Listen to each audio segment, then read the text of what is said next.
2024 MSCC All Hands Meeting. We have a great program for you today. So we're going to go ahead and jump right in. Sunny, can you hit the next for me? Thank you very much. I'm Leslie Jones. I am Director of Program Development for the MSCC. Those of you who have been on these calls before have seen me getting these meetings started. I'm glad to have you back for our October meeting. Before we move on with our agenda, I would like to know if there are any individuals on our call who have never participated in an MSCC All Hands meeting. And if so, I invite you to unmute and introduce yourselves.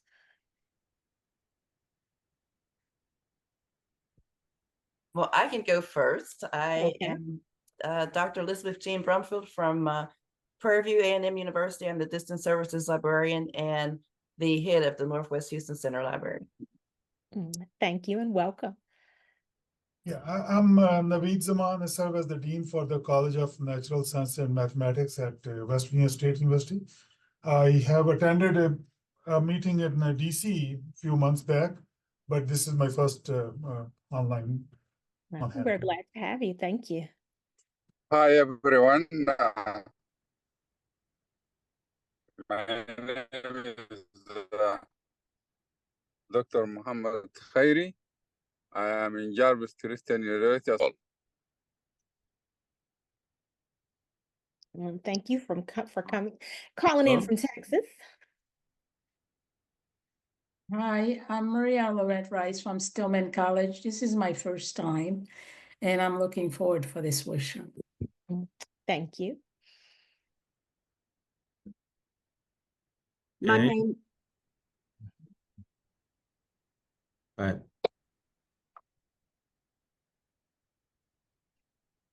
Okay. There were two people talking, and now no one's talking. Okay, my name is Ahmed Ouf, and I teach at Alabama A&M. My discipline is urban planning. I'm an architect by training and by education, and this is my first time to attend. All right. Thank you for joining.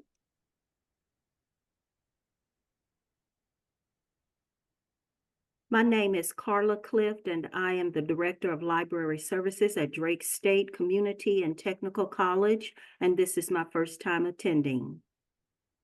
Welcome, welcome.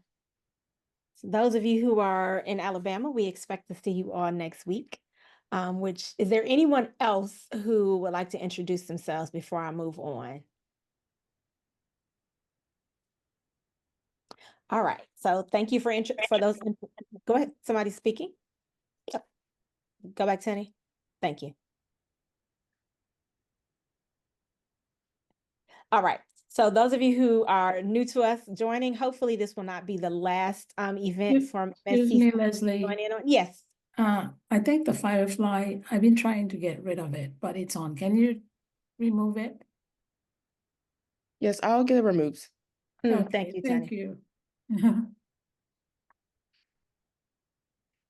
Yeah, so thank you all for joining us. For those who are returning and those who are new, we certainly hope to continue to have a relationship with you, whether it's on our virtual events or our in-person events. Our next in-person event is next week at Alabama A&M University. If you are in that region and you are with an HBCU, or if you are coming from a TCU, please go ahead and register. We have a great panel, panels planned for you.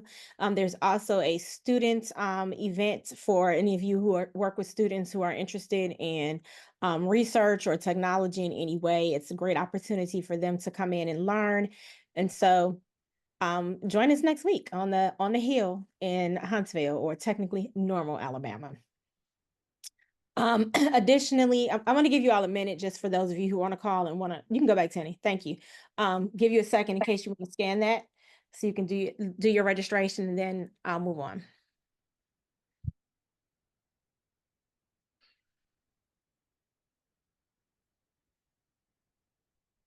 Additionally, Tenny, go back one slide for me, please. Thank you.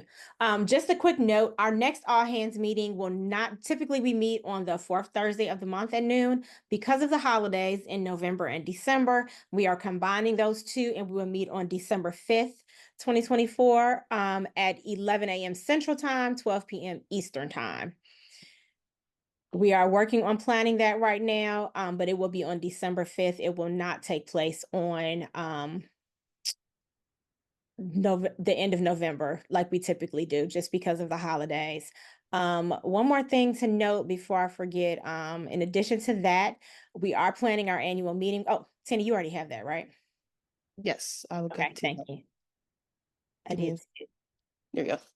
Thank you. We are having our annual meeting. It's going to be in May 28th through 30th in Nashville, Tennessee, Music City. So we certainly hope you will join us there. Additionally, our application, the call for speakers, is going to be opening next week. So if you are engaged in research that you would like to share, and it's tied into cybersecurity, climate science, AI, leadership, research, and campus technology in some way, but consider sharing that information with your colleagues who will be participating at the annual meeting next May. Again, the call for presenters will be opening next week. We'll be sending more information out about it, but just wanted to get that on your radar so that you can start thinking about what it is you've been doing that you want to highlight and share with your community. Thank you. All right, so we're going to go ahead and get started. Oh, already discussed that. Our topic today is going to be focusing on campus libraries. I'm excited about this because I have a background in humanities, and I spent a lot of time in grad school in the library and in the archives and doing research that way. And so I know that it's important for us to always loop in our libraries when we are talking about research and then when we are talking about technology on campus, because a lot of times the libraries are the ones that are exposing students and researchers to technology.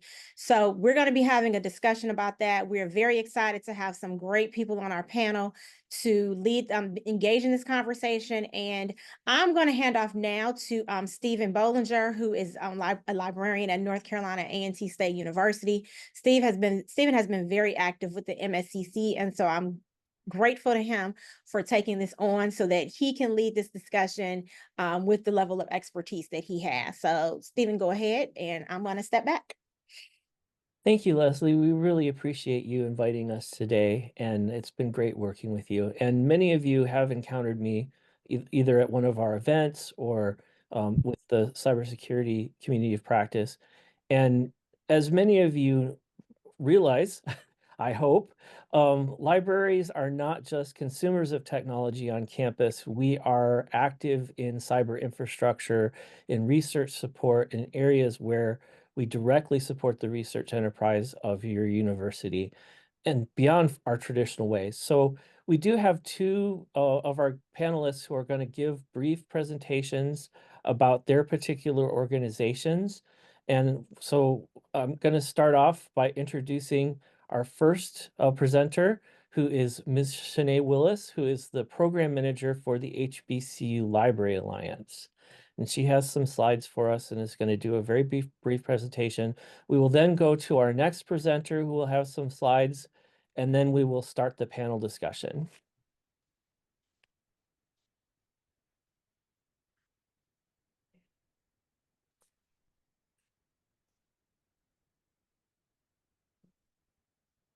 Please forgive me, I'm trying to get my tech together. You're among friends, so. Okay. Thank you, thank you. Sharing the right screen. Okay.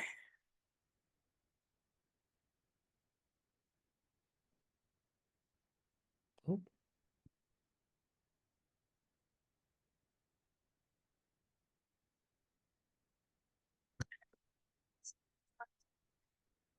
That's so many windows. Okay, present.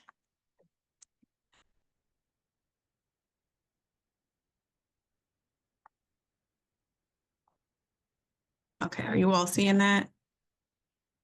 No, we Not are yet. not. Wait. Okay. There you go. There we go. Okay. Now Okay. you just want to, there we go. Perfect. All righty. You are spot on.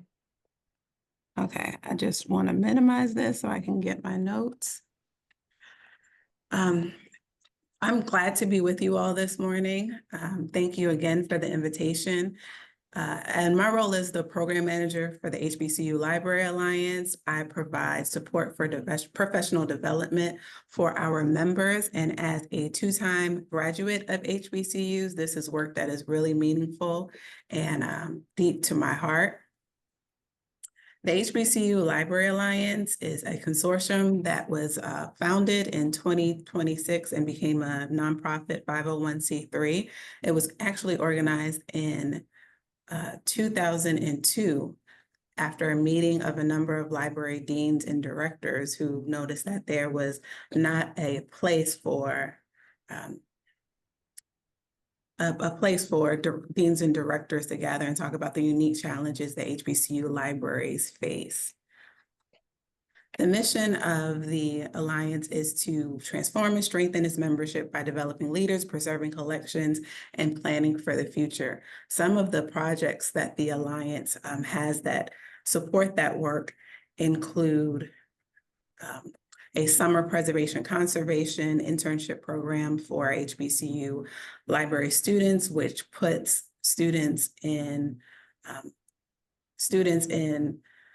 fellowship sites for the summertime. We also have a number of leadership development programs and an annual meeting, which I'll share more about later. Many of us very well know that HBCUs support and pump out an incredible number of leaders in tech and STEM, lawyers, pharmacists, and part of that work, which is crucial to that work, is the work of HBCU libraries. Libraries play a crucial role in curriculum, accreditation, technological innovation, and student success. The library has a central role in that, and collaboration amongst library administration, campus CTOs, CFOs, and development officers, all for the edification and continued support of libraries is what the HBCU Library Alliance emphasizes.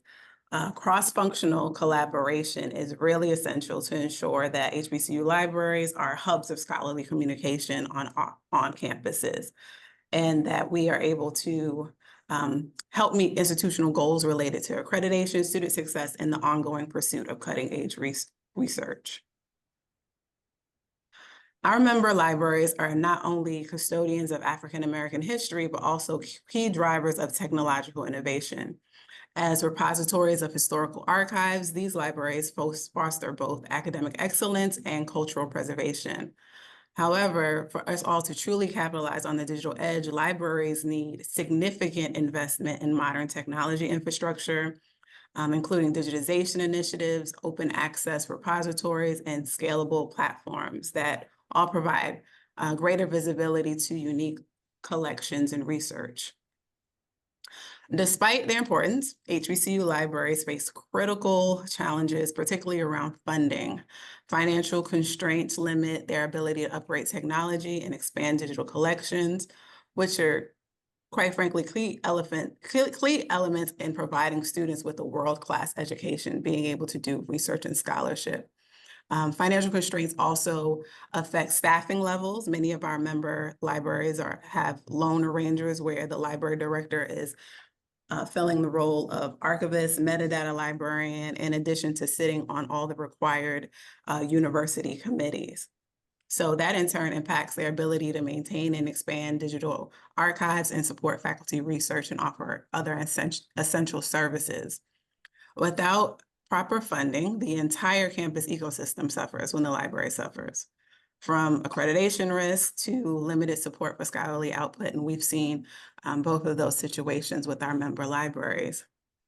Ensuring the sustainability of these resources requires a shared commitment from all levels of university leadership, from the library directors to university presidents, IT staff, and campus researchers.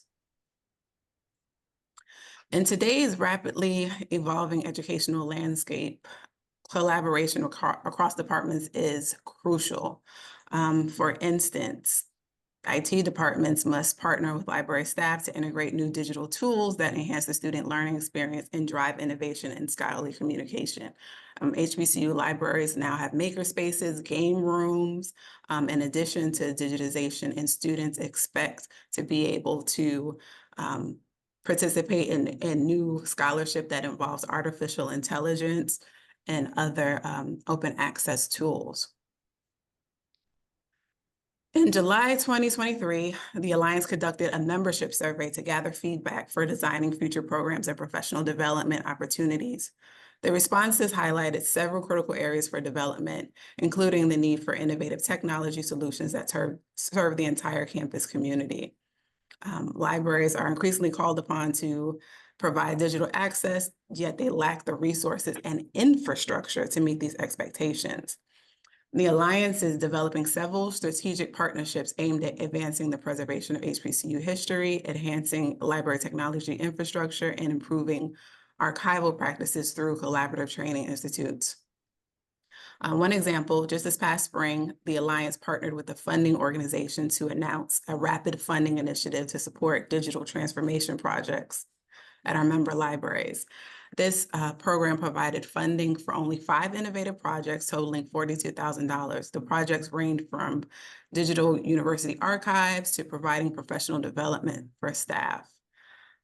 In partnership with the development of the American Institute of Physics, the HBCU History of Science and Collecting Fellows Initiative will train 10 HBCU librarians in oral history and digital preservation to document HBCU contributions to the physical sciences. That's a project, only 10 librarians. The Alliance and CLEAR, which is the Council on Library and Information Resources, Digital Library Federation, we're in the process of developing a 2-year grant proposal to assess technology gaps and professional development needs in libraries. So to do a large-scale technological assessment to find out where libraries are. And the goal of that is to enhance research capabilities and then explore more funding for new digital resources and sustainability for a project.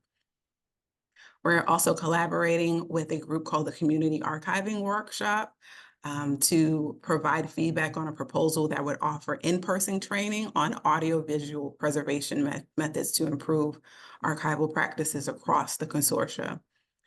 Additionally, we are partnering with Every Library, which is a national library advocacy organization, to train member librarians and student leaders to navigate legislative issues affecting academic libraries by offering insights into pending bills, advocacy strategies, and their potential impacts.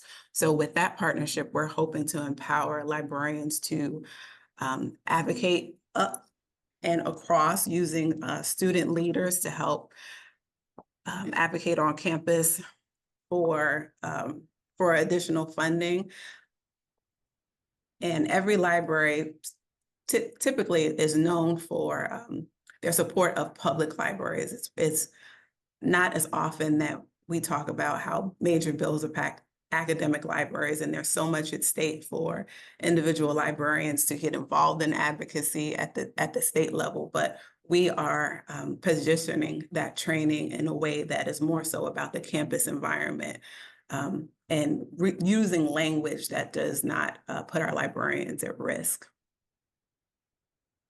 Libraries are no longer just physical spaces. They are central to university innovation ecosystems, often leading the way in digital transformation efforts. I've said partnership at least 10 times already, but it's so important for our member libraries. From supporting digital humanities research to ensuring compliance with data security and accreditation standards, libraries must be recognized as partners in tech-forward initiatives. With continued investment and alignment between all the key decision makers, HBCU libraries can drive even greater innovation, ensuring their collections remain accessible for future generations while supporting faculty research and success. Alliance members will be in Baton Rouge, Louisiana at Southern University and A&M College next week for our 10th membership meeting themed the HBCU Library Alliance, empowering our leaders to face the future of democracy and education. I'll share a link for more information in the chat. Thank you for the opportunity to share the HBCU Library Alliance's important work. And now I'll turn it over to Andrea Jackson-Gavin. So Ms. Andrea Jackson-Gavin is the program director at the HBCU Digital Library Trust. She is physically located at the shared facility in Atlanta and is working with Harvard University, Harvard Libraries. Thank you very much, Ms. Willis. Thank you so much, Stephen, and thank you, Shanae, for passing it forward. You all can hear me okay, right? You are good to go. Okay. And I am hoping that you see just my PowerPoint, right? We see the presenter view, but that's okay. That's why I was like, well, and I don't have anything there, so hold on just a second. Let's do it differently.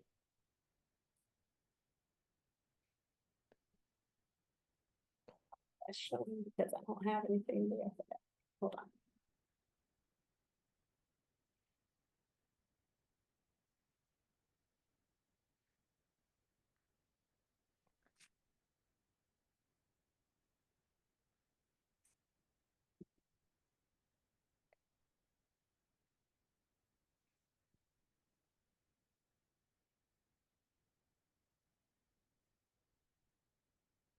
Let's talk about it.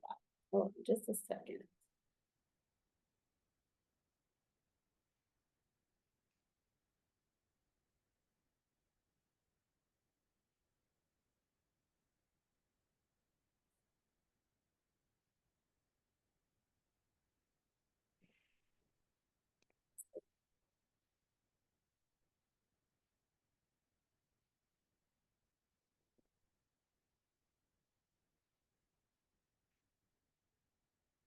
All right, I'm not sure why this is not showing in the presenter mode, but I can do it from here and you all can still see the slides. So again, thank you all for having me. I appreciate the invitation from Leslie, and I am proud to talk about the HBCU Digital Library Trust. Like Shanae, I'm also an HBCU graduate of Spelman College, very proud graduate and ready for homecoming, which starts tomorrow. So I'm in that mode, but just quickly, we'll share information about the HBCU Digital Library Trust. We are building capacity with HBCUs to digitally preserve and provide global access to archival collections, sustain institutional, cultural, and community memory, and ensure stories are discovered, maintained, remembered, and told. And through my presentation, you'll see some beautiful images from our digital collection. I was planning to show that as part of the link in my presentation, but I think if time permits, I will share, I will show you the digital collection right at the end of my presentation. So hopefully I will hurry through this. Our vision is to put trust at the forefront as we acknowledge and celebrate the undeniable lived experiences and legacy of Black people by being the preeminent digital repository network of HBCU archival collections. What's important to know is that the HBCU Digital Library Trust is built upon the existing HBCU digital collection, which was conceived by the HBCU Library Alliance, which you just heard all about, of course, from Shanae. Originally, starting in about 2006, there was a project with Cornell University and the Andrew W. Mellon Foundation. And some of you on this call may even remember that. I was actually an archivist at AUC Woodruff Library when that project began. So I was a part of the initial cohort who were tasked with selecting materials from archives and preparing them for digitization. And it was a wonderful project. So I'm so pleased to be kind of at another angle with it 20 or nearly 20 years later. So we are seeking to enhance and expand, as mentioned, that existing platform and public access in general to HBCU archives. Currently, we have very generous support over 4 years from the Harvard and Legacy of Slavery initiative. This is an initiative by Harvard to really research, understand the ramifications of slavery and Harvard's benefit. And so funding is being provided and support this initiative. And we're happy about that. So of course, our partners are HBCUs all over. Our intention is that we will have representation from all HBCUs with the digital collection. And of course, the HBCU Library Alliance, as well as Harvard Library. And then our digitization hub is at the Atlanta University Center Woodruff Library. And what that means is that our digitization functions are performed in Atlanta. So HBCUs can send their materials at absolutely no expense to them and receive free digitization services. We also provide free supplies. And we do have a traveling archivist that will travel to HBCUs to assist with this effort. There's still obviously work that has to be done at the institution. The expertise is there with the archivists, the librarians, the staff. But we want to be able to help as much as possible to aid in that digitization effort. So we had originally 23 HBCUs that started in that period I mentioned, 2006. Then we had another one to join in about 2020. And so we needed to reestablish connections. Now that I'm on board, a lot of my work is about relationship building and engaging with the institutions. Being very familiar with archives and very familiar with HBCUs, this is certainly a passion for me. And so many of the library directors and the staff that were there, 18 years ago may or may not still be there. Several are, but there are new staff members. And so we want to make sure that we are connecting with people that may not have been necessarily on board with the initial project. And then of course, we're reaching out to HBCUs that were not a part of it. And we have 5 HBCUs that have signed up to join us. And you will hear from Dr. Pridgeon, who is at American Baptist College, and she is one of our, that institution is one of our new contributors. So we are very excited to have them and glad to share this, presentation today with her. And then I'll just briefly talk about our collaborative goals. Of course, we want to increase the number of contributing institutions to the digital collection. We are promoting archival preservation, digitization, and other collaborations, particularly to safeguard and document African American history. We will expand open public access to archives and special collections of HBCUs. Anywhere where internet access is available, you can access the digital collection. Of course, implement plans for sustainability of preservation, and then support professional development opportunities. And as Shanae mentioned, HBCU Library Alliance does so much in regards to professional development for HBCU librarians and library staff. And so we really want to be a part of that, and we'll look forward to more opportunities in that way. These are just some images of site visits that we've gone on. And if your HBCU is interested, we absolutely want to come and visit you and learn about your collections and talk to you about the HBCU Digital Library Trust. Some of these images are from Nashville, Tuskegee, and institutions in Arkansas. And so, as I mentioned, we do provide free digitization and supplies. The Atlanta University Center Woodruff Library has long been the host for the digital collection platform on behalf of HBCU Library Alliance. So it made sense that they would continue in that role.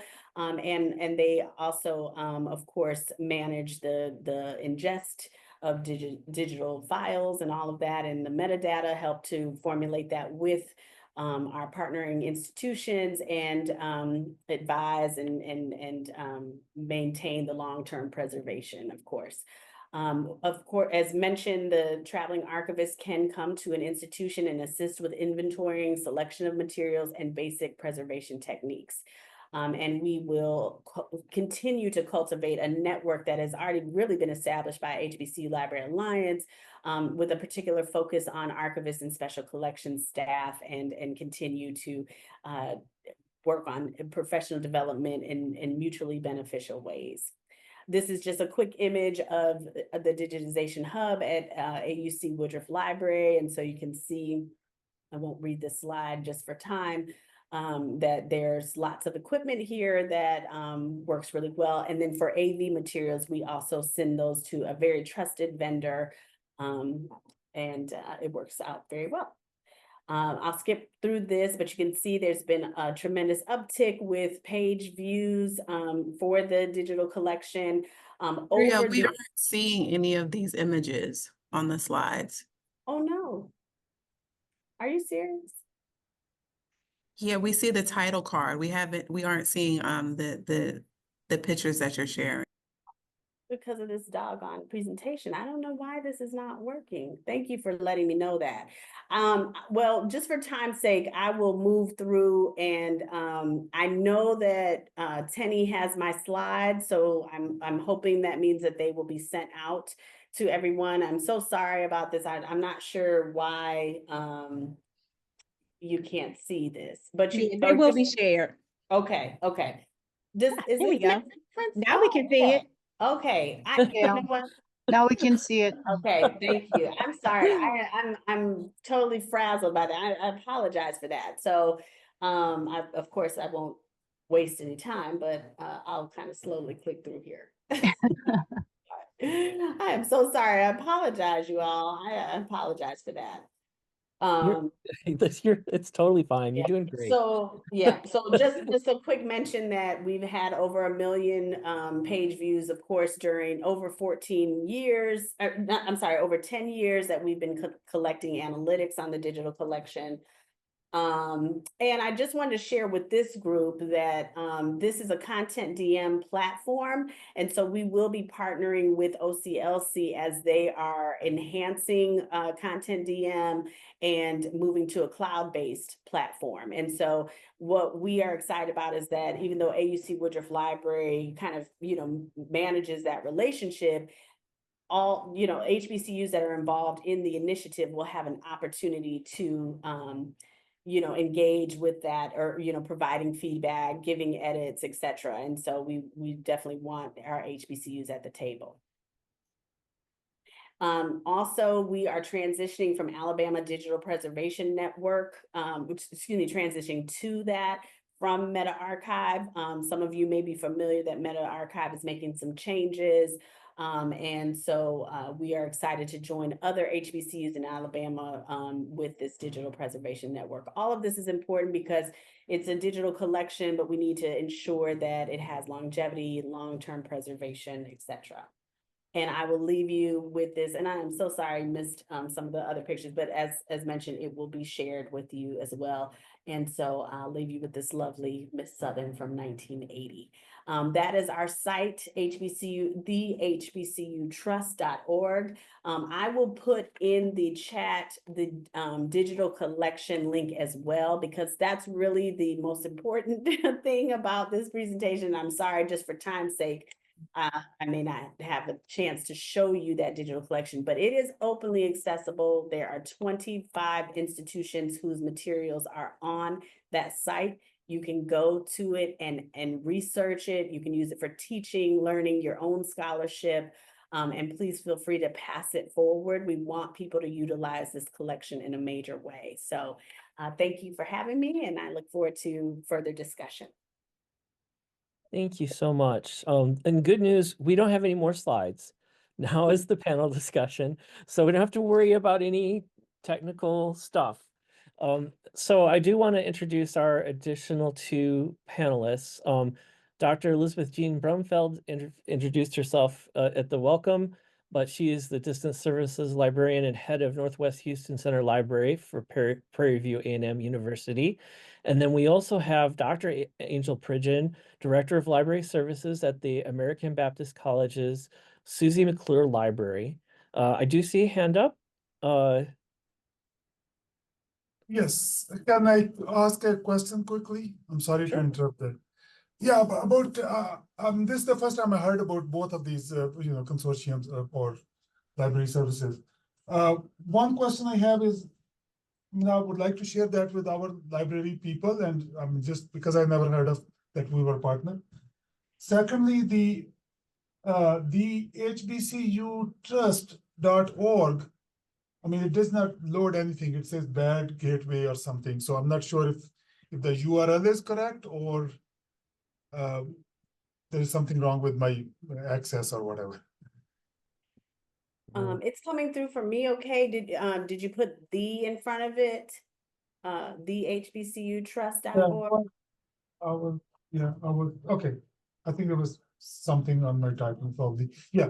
So becoming a member, they should just go to the website and access that way. Okay, great. Yes, Thank you. absolutely. What institution are you with? West Virginia State University in Okay. Charleston, close to Charleston, West Virginia. Yes, yes. Okay, all right. Yes, I'll send you I'll send you a message separately. Okay, sure. Thank you. All right, one more hand if you can be very quick, and we'll get to our panel questions. Yes, thank you very much, and I'm looking forward for next week at Alabama A&M. I'm teaching over there, but actually my interest was always on urban and physical planning, and I sought some sources at the university and online for whatever was happening in the South in the 1940s, 50s, and 60s, and there is very little. Do we have any collection, part of the collection for that, about the urban development and planning for that time? I believe there are collections available. I don't have any right off the top of my head to provide to you, but I can, I'm a librarian. I can probably find some things and send them your way. If you want to message me your email address, I'll be happy to do so. So going into our panel, to address both of our questioners, we are very happy for people to hear about this for the first time, rather than them never hearing about it at all. And that's one of the reasons we invited these presenters to this group. So our first question for our panelists is, what would you most like to tell researchers, faculty, students about your library services and the expertise that is available to help them? And so please, panelists, go ahead and answer away.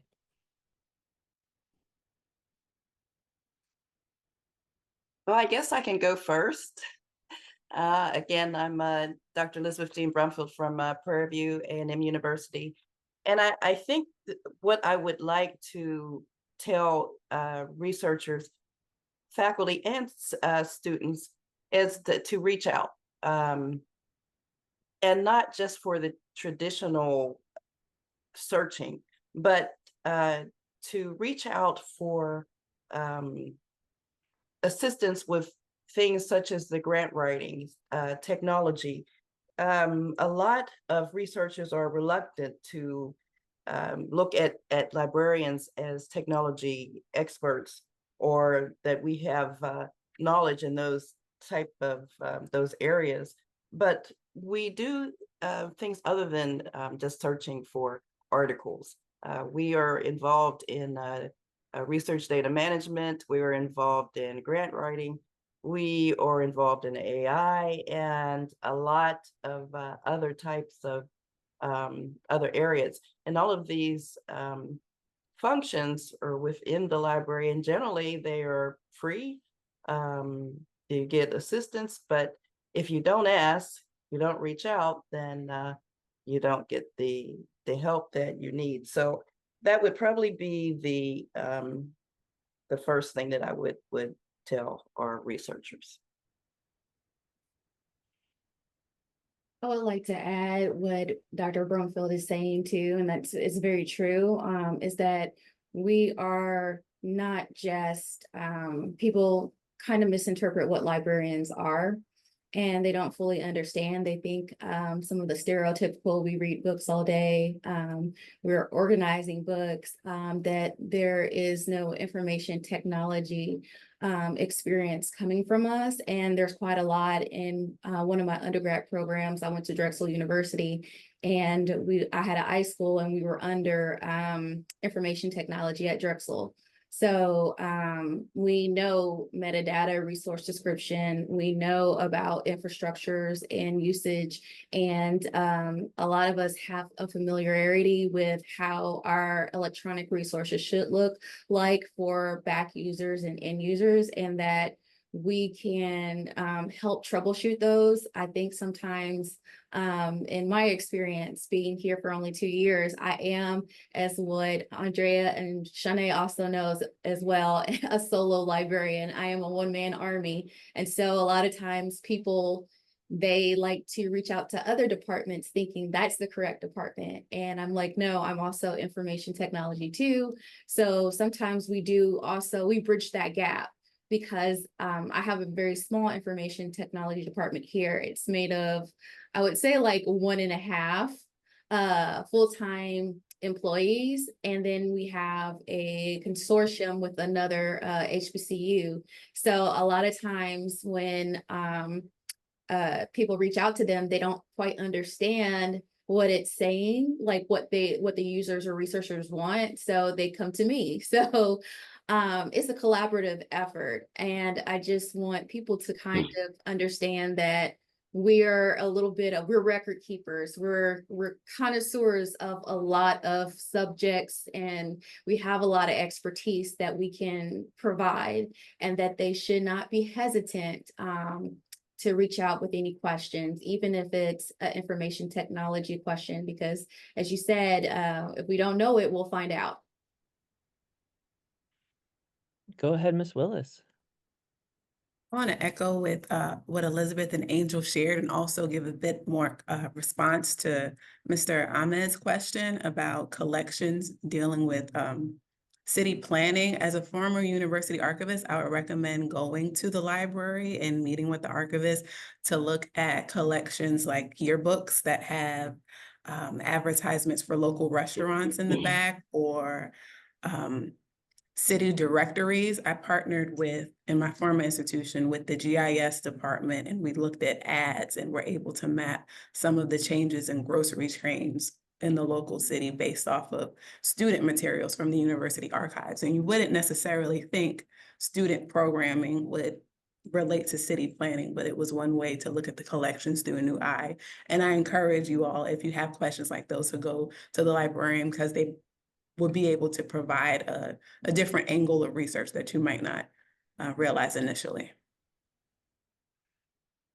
And I'll just briefly add, I was going to say city directories too, like Shanae. I know in Atlanta, the Atlanta History Center has a large collection of city directories, but depending on where you're based, could be a historical society or like the state archives. Also, just wanted to share, echo what has been said already, and also that there are times when I know as archivist at an HBCU in the past, I heard things like the library doesn't have this or doesn't provide this service, and it was not true. And so I think that really, as mentioned before, really going in and spending some time when you have a chance to say, hey, I would like to do this. Is there someone who can work with me on this or that? And there can be partnerships built, whether if something's not happening that you'd like to see, the librarians are perfect to, maybe embark upon something, that they are there to work with faculty, administration, and students to make it happen. And so, really spending some time and checking in and leveraging your work, whatever your area is, to support libraries is also critical in advancing information studies across the board.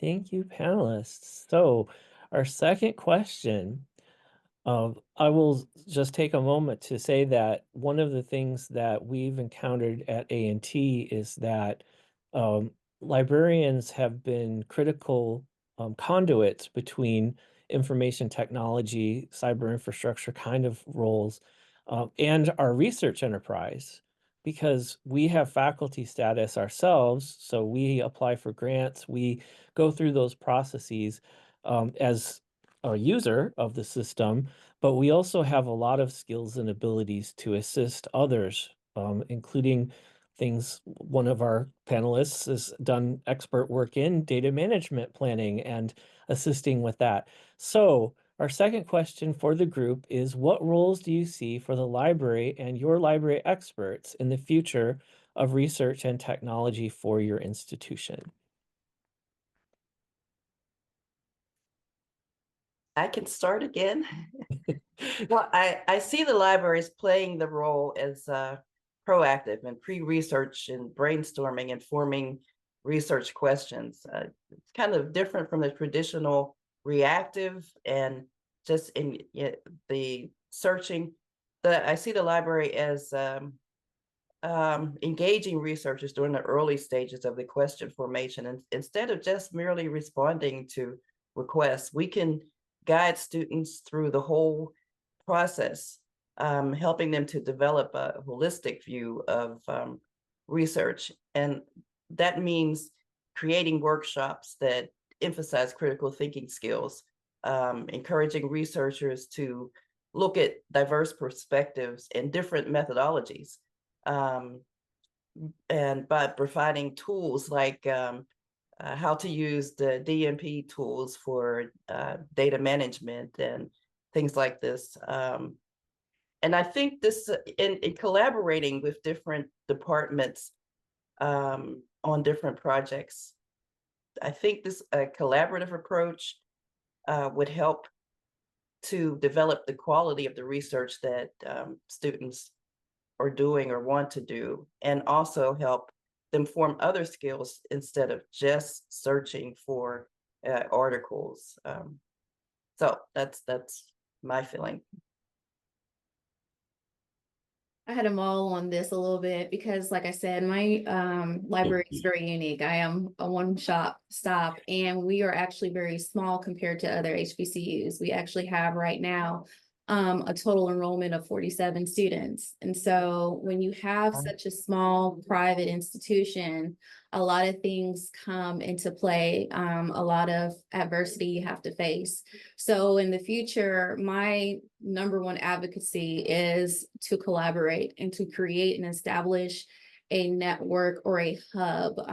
In Tennessee, specifically, we're in Nashville. We're down the street from Delisa Minor Harris at Fisk University in her library, Sandra Parham at Meharry Medical, and Glenda Alvin at Tennessee State University. And so we're all sister institutions in that sense. And so one of the things that me and Delisa Minor Harris were talking about is creating a succession plan and an ideation plan. What can we do together and blend our resources so that we can support not only just these two institutions, but the nearby institutions and smaller community networks, because there have been a lot of churches, since we're a Christian liberal arts institution, that do not want their collection to be assessed by, let's just be, very transparent, by institutions where Eurocentric views live and those practices are endorsed because of epistemicide. So they're coming to the HBCUs,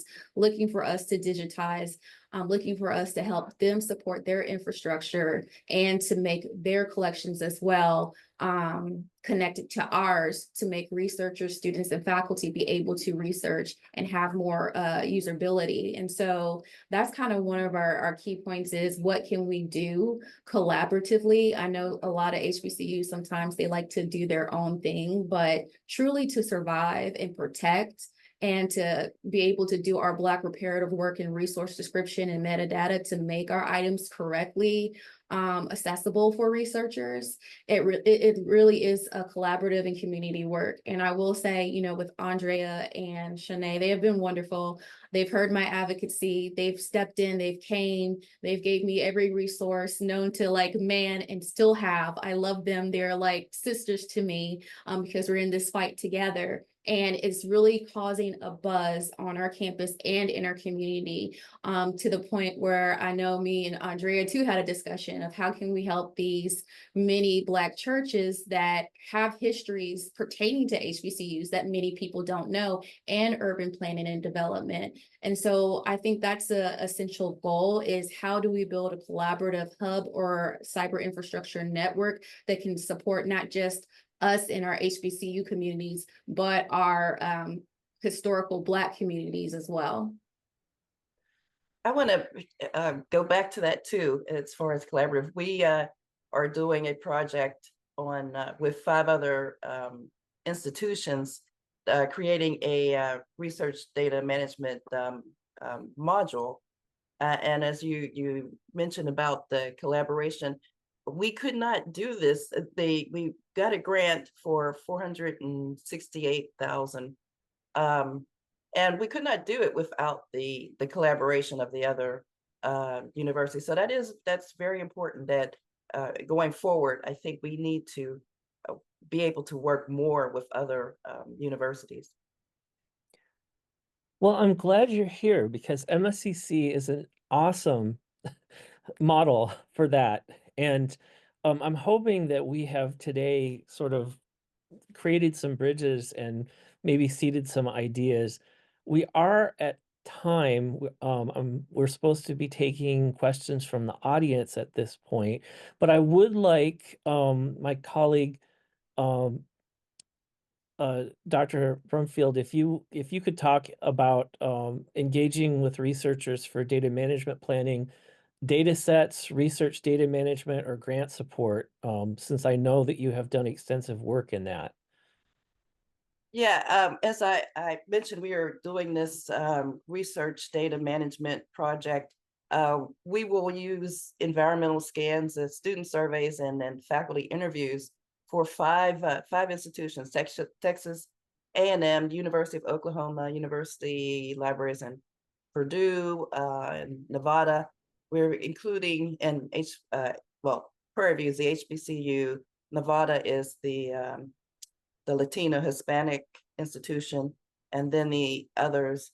And we are going to create this module to be used in education, College of Education, and library science students, to find out where's the gaps in their learning how to organize and analyze data. We know this is becoming increasingly important in industry and in education, because of the ability right now with AI to collect large amounts of data.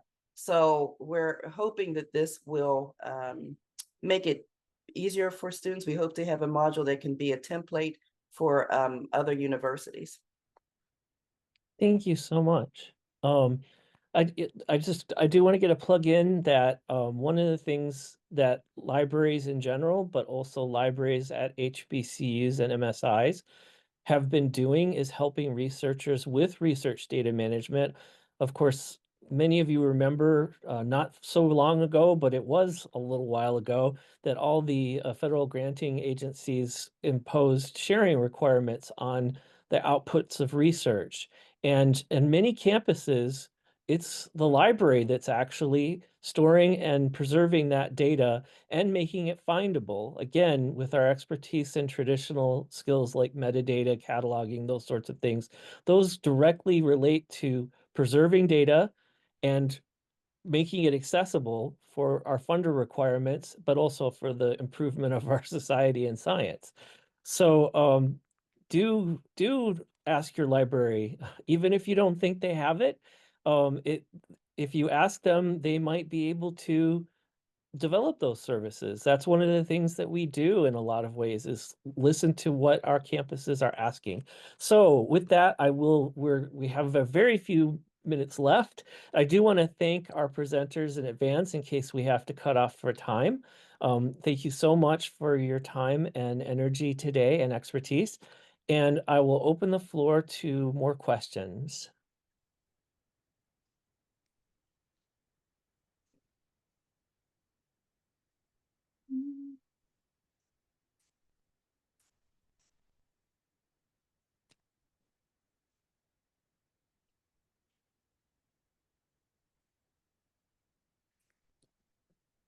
Oh, no, I don't see a hand. No. I always say when no questions are asked, that means the presentation answered it all before it. I hope so. I hope so, everyone. Is it possible that we could go through the slides again that we didn't see? Because the what we saw briefly was really good, but I Yes. So much for that. Yes, let me try. Let me try again. Quickly. Really fast. And while we're waiting also, is there one of the questions we didn't have time for, but panelists, is there anything that a lot of our audience, aside from practicing researchers and cybersecurity professionals, are IT professionals of various levels? Is there anything you would really love to say to our colleagues in IT? Because I spend a lot of my time translating between faculty, researcher, and IT. I think I would like to say is please form a relationship with your librarians in library. Previously, before I worked for Tennessee State University's Brown Daniel Library, I had a really good relationship there. Anything that I needed, they were very understanding, and I think it helped them understand what we did as information professionals. Same for when I worked for-profit Strayer, I was like an extension to the IT. And here I am an extension to the IT. So when things go down, when I'm usually in the server room, helping them. So I just think to not limit our capacity to kind of get to know the department, because sometimes you see there's a little bit divisiveness there or just a disconnect. And to really say, like, how can I help you and how can you help me? So it's a reciprocal relationship. Yeah, please, colleagues. Oh, yay, we got the slides. Please, colleagues, remember, as I said at the outset, libraries and librarians and library people, because not all of us are librarians, although I am, and our panelists are. We are not just consumers of IT. We are producers. We have skills and abilities, and we run systems of our own. And we are more than happy to partner with our colleagues across campus, again, to ease those relationships between IT and researchers and ourselves. So please keep an open mind and reach out, and we are happy to work with you. And I'll hand it back to Ms. Gavin. No worries. Thank you. I have a quick question. Oh, good. Okay, go. I hear this or not, but now the trend is the interactive and interactive books or say like materials students looking for this kind of interactive books. You know, and a digital interactive book. They go and read, and in this part there's the quizzes and questions, and students start interacting with the books and some videos including in that. I'm not sure if there's a plan or idea for moving that way. I saw that in person. This is some publishing company like Barnes and Noble. They do this now. They become like a trend. Is there any way or idea or research are going on to heading to that direction? Because I believe this is what is, I assume that was supposed to head to that direction. Just as a gut reaction, and I will let our panelists answer too. I will tell you that there are two things, one of which one of our panelists mentioned, which is what librarians call scholarly communication. But the other, so that's basically academic publishing. That's the term of art that librarians use for academic scholarly publishing, right? Is scholarly communication. Part of that effort that my library and many others are active in are called open educational resources. And those things we are trying to work with researchers and faculty to create resources that are more interactive, that are online first, rather than, forcing students to buy, let's say, DRM encumbered textbooks that delete themselves, or other sorts of things that are very unfriendly to long-term learning and retention of information. I would say that it's been a huge struggle for libraries as a whole to deal with licensing our resources instead of, having a physical item on a shelf that we lend out to somebody. And obviously there's been legal action recently, the lawsuit against the Internet Archive that has severely constrained the sorts of online things that we would like to be able to do. So I would say if you're interested in it, reach out to your local library and find out if they are active in supporting open educational resources or scholarly publishing. Several libraries do this, where they will actually, publish a textbook for you as an open educational resource that's then available for your students to use, to improve their learning. I shared in the chat, the HBCU Library Alliance has a partnership with Brown University called the Born Digital Scholarship Project, where we are partnering with librarians, researchers and authors on campus and students to create Born Digital monographs that may be interactive. It's a 3-week intensive that we first held in 2022, and we have funding to go through 2026, I believe, to create these new kinds of open access digital publications that meet scholarly needs and student innovation. You can read more about each of those projects, the project in those 2 articles that I shared. Great question. Thank you. I would like to add as well, a lot of people aren't familiar with it, but the Tennessee State University does have a TSU Smart Technology Center. It's ran by Dr. Robbie Melton, and they have an OER hub, which trains HBCUs on OER. It gives them some funding as well, and they work with other people in their network to help specific HBCUs create those scholarly publications internally and be able to license it and keep it, because that's one of the things is when we sometimes work with a larger institution, we may not get the credit or the identification that we developed that. So TSU Smart Center does have that. I think I have that information. I'll put that in the chat as well. And I would add as well, I had just attended this training on open science and at Carnegie Mellon University, and that's one of the things that they are Research One institutions are doing this training to help other institutions to create things. We have a digital commons, which is, we do the scholarly publishing as well. And so, yeah. Thank you so much, panelists. We are at time. I'm going to hand it over to Ms. Leslie Jones, our gracious host. Thank you. All right. Thank you so much, everyone. It is a little after 1 o'clock, and I know most of us have other things to do with our day. We thank you so much for joining us. Hope you found all of the information valuable. Grab some of the links in the chat, and we will see you in a little over a month as we have our all hands meeting on December 5th. Thank you. Have a great afternoon. Thank you. Thank you, everyone.